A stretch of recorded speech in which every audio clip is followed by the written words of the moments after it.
네, 안녕하십니까. 개혁책방 개혁신학을 읽어주는 남자 개남이 오랜만에 인사드리도록 하겠습니다. 자, 오늘은 벨기에 신앙고백서 32조의 내용을 가지고 함께 살펴볼 텐데, 교회의 질서와 권징에 관한 우리의 고백입니다. 교회 안에 항상 있어야 될, 교회 안에 항상 존재해야 될 직분, 바로 목사, 장로, 집사입니다. 하나님께서는 교회 안에 항상 존재할 수 있도록, 그리고 이 목사, 장로, 집사를 통해서 교회를 다스리도록 하기 위해서 우리에게 이 직분을 선물로 주셨습니다. 자, 어떤 모임이나 공동체든지 질서는 반드시 필요하죠. 질서가 없다라고 한다면 공동체는 쉽게 혼란에 빠지게 되고 심할 때 와해될 수도 있습니다. 교회는 예수 그리스도께서 유일한 머리가 되시는 바로 그리스도의 몸, 하나님의 집입니다. 교회는 그래서 반드시 질서가 필요한데요.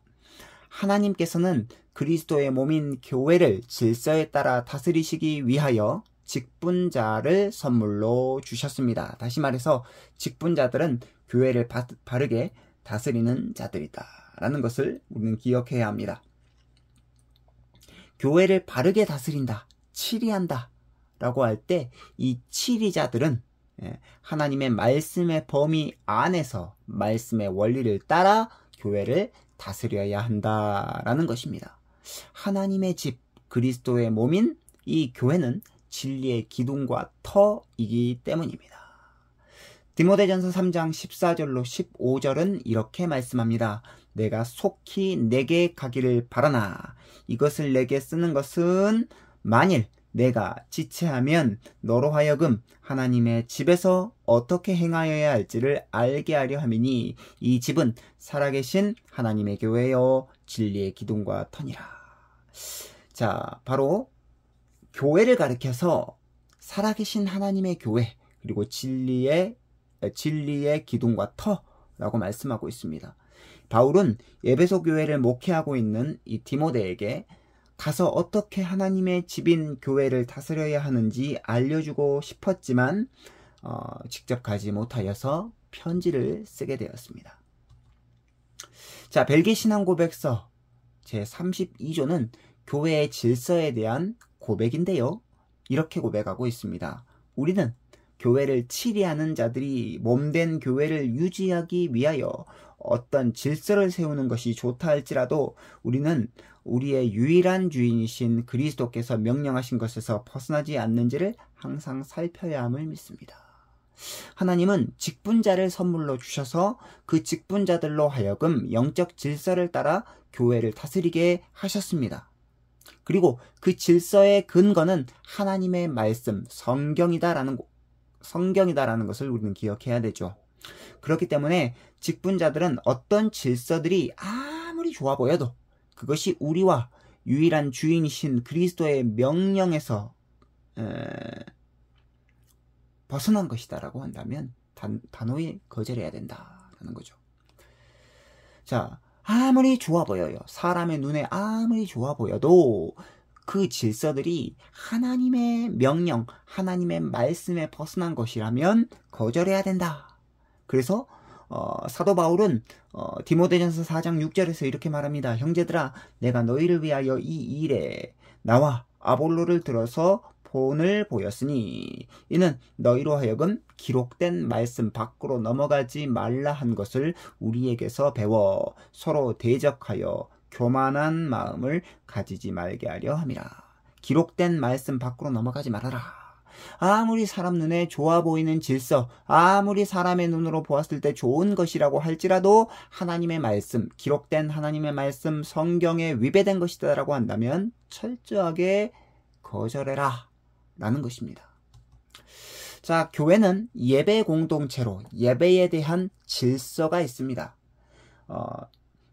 벨기에 신앙고백서를 작성한 귀도도 브레가 사역했던 이 중세시대에는요. 성경에서 명령하지 않은 것을 도입하는 경우들이 있었습니다. 특별히 로마 카톨릭 교회는 예수 그리스도를 유일하신 중보자로 믿지 않고 여러 성인들을 중보자로 삼거나 또 잘못된 교리들을 가르칠 뿐만 아니라 미사 때 지침이나 기도서를 사용하는 것을 일방적으로 강요했습니다.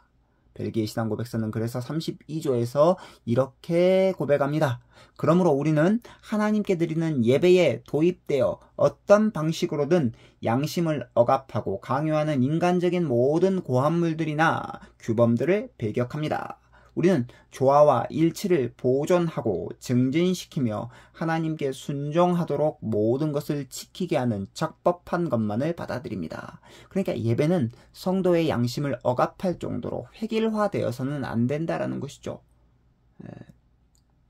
예배는 하나님께서 원하시는 그 방식대로 해야 되는데 이것을 가리켜서 예배에 있어서의 규정적 원리라고 합니다. 획일화된 양심을 억압할 정도로 획일화된 어떤 방식을 고수하는 것은 옳지 않다라고 얘기를 하고 있는 것이죠. 교회는 특별히 예배 공동체일 뿐만 아니라 권징과 출교를 시행할 수 있습니다. 교회는 예배의 순수성을 보호하고 말씀에 따라 순종하는 자들을 보호하기 위해서 말씀에 따라 권징과 출교를 시행해야 되는데 그래서 벨기에 신앙고백서 32조는 계속해서 이렇게 고백합니다. 이 목적을 위하여 권징과 출교가 하나님의 말씀에 따라 시행되어야 함을 믿습니다. 권징은 성도의 신앙과 행위를 바르게 하기 위해 사랑으로 가르치고 위로하며 책망하는 전체의 일이라고 할 수 있습니다. 단순히 시벌하고 책망하는 그러한 일뿐만 아니라 사랑으로 가르치고 위로하는 모든 일, 그 전체의 일을 권징이라 할 수 있습니다. 죄에서 돌이키지 않을 때는 광해를 통해서 직분자에게 직무를 내려놓게 할 수도 있고요. 때로는 수찬정지까지 시행할 수 있습니다. 이렇게 한 이유는 뭐냐? 그를 죄에서 돌이키게 하기 위함입니다. 그마저도 듣지 않았을 때 교회의 거룩성을 유지하기 위해서 최종적으로 출교를 시행할 수 있습니다.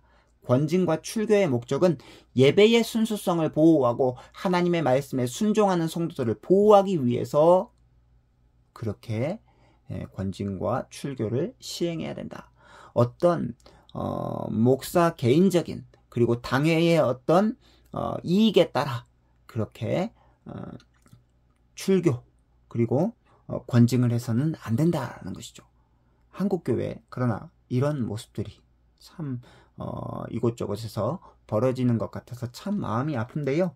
권징과 출교는 사람의 감정이 아니라 하나님의 말씀에 따라 합당하게 시행되어야 한다라는 것입니다. 자, 오늘 말씀을 정리하도록 하겠습니다.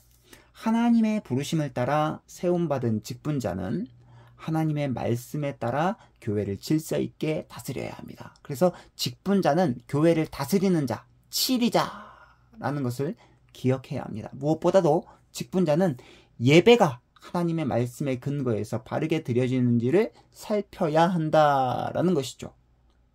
그리고 직분자는 때로 권징을 시행해야 되는데 이때 사사로운 감정에 따라 해서는 안 되고 하나님의 말씀에 따라 해야 된다. 여기서 말하는 이 권징을 할 수 있는 이 직분자는요, 목사와 장로를 말합니다. 집사는 자비를 베푸는, 또 어려운 자에게 자비를 베풀고 재정을 관리하는 그런 이렇게 직무를 행하고, 목사와 장로, 당회로 구성되는 이 목사와 장로가 권징을 시행한다라는 건데, 그 권징도 사람의 감정이 아니라 하나님의 말씀에 따라 적법하게 시행돼야 된다. 마지막으로 권징은 잘못한 사람을 꾸짖어서 바로 서게 하고 그 잘못이 교회 안에 퍼지지 않게 하기 위하여서 시행되어야 합니다.